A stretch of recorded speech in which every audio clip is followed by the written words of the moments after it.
A complete restoration was required. God the Father and Jesus Christ called upon the prophet Joseph Smith to be the prophet of this dispensation.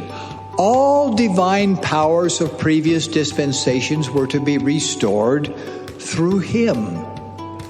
This dispensation of the fullness of times would not be limited in time or in location.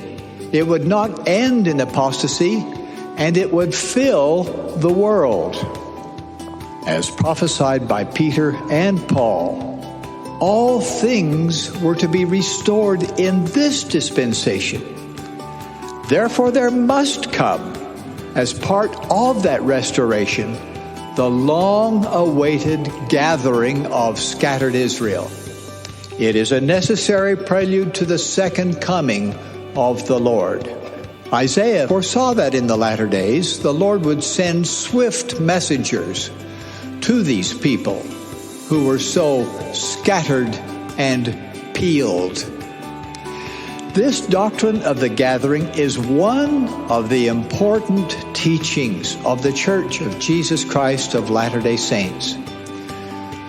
The Lord has declared, "I give unto you a sign, that I shall gather in from their long dispersion my people, O house of Israel, and shall establish again among them my Zion." The coming forth of the Book of Mormon is a sign to the entire world that the Lord has commenced to gather Israel and fulfill covenants he made to Abraham, Isaac, and Jacob.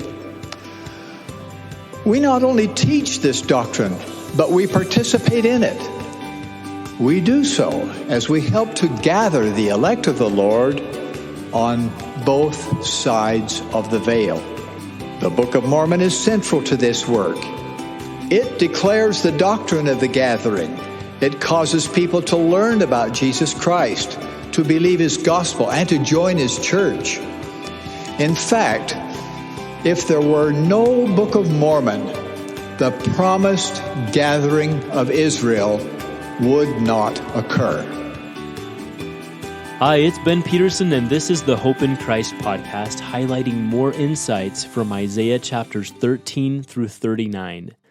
Woe to the land shadowing with wings, which is beyond the rivers of Ethiopia, that sends ambassadors by the sea, even in vessels of bulrushes upon the waters, saying, "Go ye swift messengers to a nation scattered and peeled."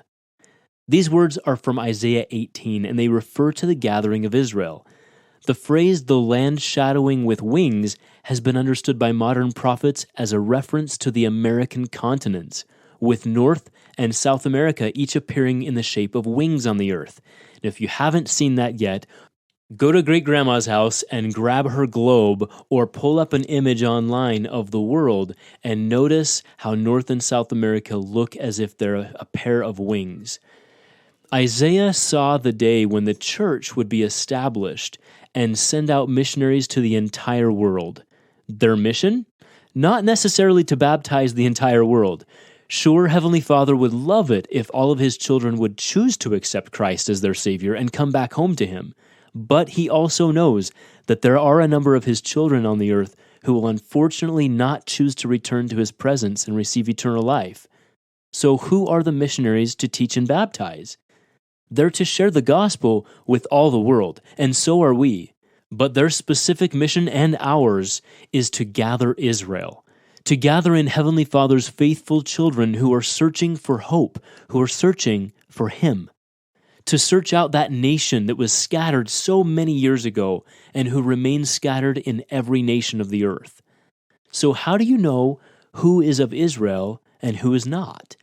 It's not really possible for us to know simply by looking at someone, but by their fruits ye shall know them. As we invite all to come unto Christ, if we do it by the power of the Holy Ghost, His sheep will hear His voice and follow Him. Just the other day, I was asked by someone why the church doesn't produce a specific type of material or content. They insisted that that type of content is the kind people really want to hear. And so why aren't we saying what people want us to say? Why aren't we doing it the way that they want us to do it? Well, perhaps you've also heard questions like this before. One of the many reasons why the Correlation Committee of the Church, which is the first presidency and the quorum of the 12 apostles, one of the reasons why they're so careful in what materials are published by the church is because of something the Savior said. Remember, he said, "My sheep hear my voice, and I know them, and they follow me."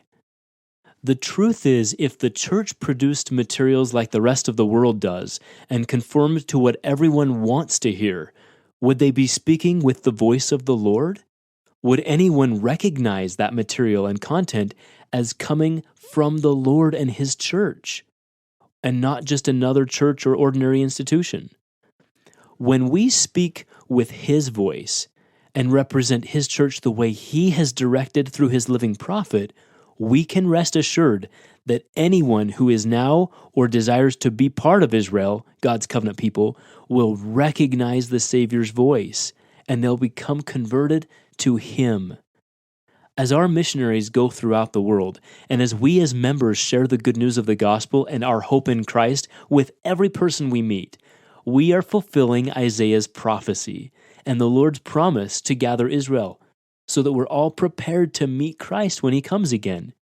The Spirit will speak individually to each heart, and those willing to join Christ's church will be baptized and confirmed individually. As Isaiah said in chapter 27, verse 12, Israel will be gathered in one by one. As we teach everyone we know about the gospel, some of them will likely ask to see evidence that the Church of Jesus Christ of Latter-day Saints is the Lord's true church on the earth. They may ask to see proof that the restoration of the gospel we teach is in fact a full restoration of God's holy truth. Wouldn't you like evidence? As Latter-day Saints who are familiar with the Book of Mormon story of Korihor, we're conditioned to know better than to ask God for a sign. But that doesn't mean we can't look for a sign. God gives us signs all the time to help us see evidence that He's real. And He has given us evidence of the restoration, proof that He still calls prophets, and proof that His covenant has been restored to the earth today. If anyone asks you for evidence, you can give them the Book of Mormon. The Book of Mormon is that proof.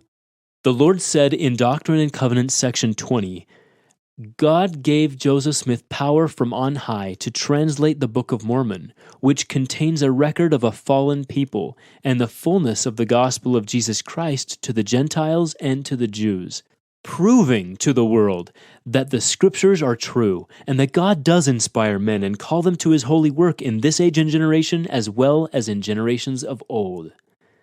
Isaiah spoke of an ensign that the Lord would raise in the latter days that would help gather in His people.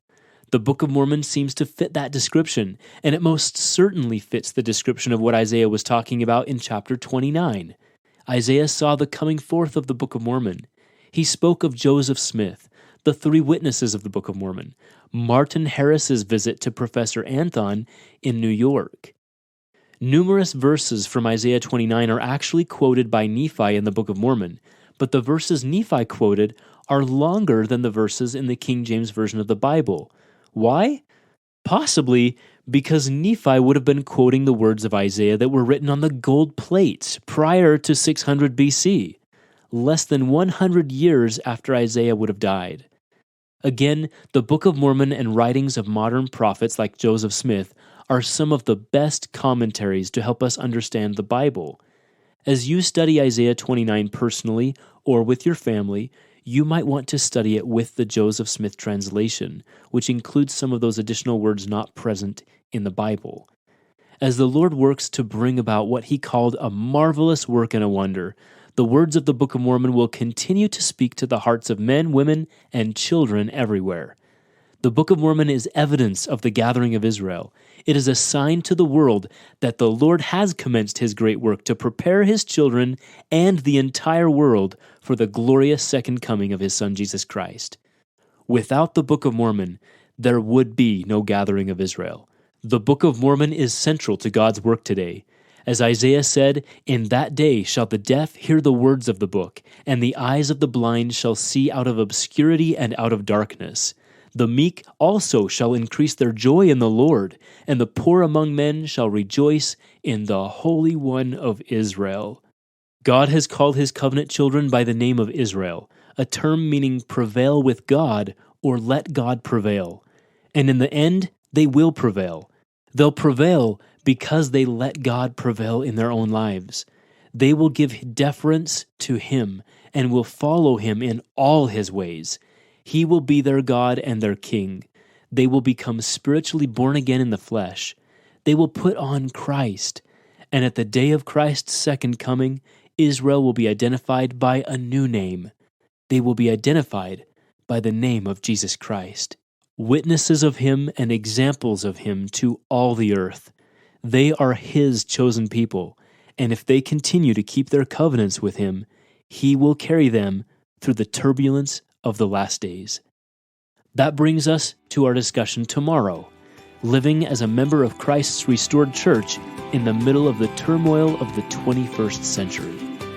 Join me again tomorrow and you'll see how Isaiah's words come alive to help us navigate the nuances of being a Latter-day Saint. Make today a wonderful day.